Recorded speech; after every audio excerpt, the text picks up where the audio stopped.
هێرشی درۆنی ڕژێمی ئێران بۆ سەر ئۆفیسی سەرۆکوەزیرانی هەرێمی کوردستان و ماڵی سەرۆکی دەزگای پاراستن کاردانەوەی لێکەوتووەتەوە.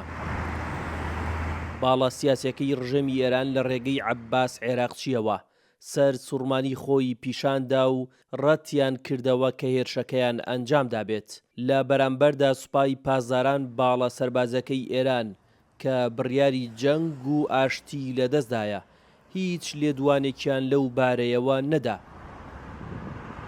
سەرچاوەیەکیش لە حکوومەتی هەرێمی کوردستان بە دەنگی ئەمریکای ڕاگەیاند کە گومان لەوەدا نییە هێرشەکە لەلایەن ئێرانەوە ئەنجام دراوە. دوای ڕووداوەکە بە نزیکەی 10 کاتژمێر ئەنجا ڕاگەیەندرا بەیاننامەی فەرمی پێوە دەرچوو. لە بەیاننامە فەرمیەکەدا تەنانەت زۆری فڕۆکە بێفڕۆکەوانەکەش دیاری کرابوو. بێگومان لە ماوەی ئەو 10 کاتژمێرەدا بەبوونی دەستگایەکی تند و باش و تۆکمەی هەواڵگری لە هەرێمی کوردستان کە سەر بە ئەنجومەنی پاراستنی ئاسایشە لە هەرێمی کوردستان هەموو ئەو شتانە ئاشکراکرا. ئیتر لەوە زیاتر بەڵگە چۆن بسەلمێنرێ بۆ لایەنی ئێرانی. سەرۆکوەزیرانی عێراق سەرکۆنەی هێرشەکەی کرد و لیژنەیەکی ڕاستپارتاوەکو بە دوواداچوون بۆ ڕووداوەکە بکات.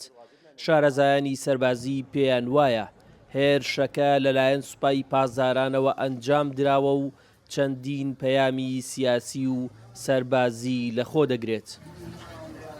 تەنبیهەکە بۆ حکوومەتی هەرێمی کوردستان بە تایبەتی ئێستا حرەکەیەکی دیپلۆماسی چڕ هەیە لەلایەن سەرۆکی هەرێمی کوردستان و بە کاگنێ چربان بەرزانە و هەروەها بەناو سەرۆک ئەنجومەنی وەزیرانیشەوە و ئەتوانم بڵێم لەو ڕۆژانەدا ئەتیمامێکی باش بە هەولێر دەدەن.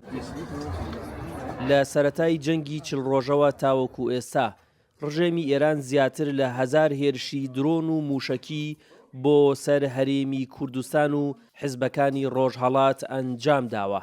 ئەگەرچی لەم هێرشەدا زیانی گیانی نەبوو، بەڵام وەکو پەیامێکی هەڕەشە ئامێزی قورس بۆ سەر حکوومەت و دامەزراوە فەرمیەکانی هەرێمی کوردستان تەماشا کرا. هونەر ئەحمەد بۆ دەنگی ئەمریکا، هەولێر.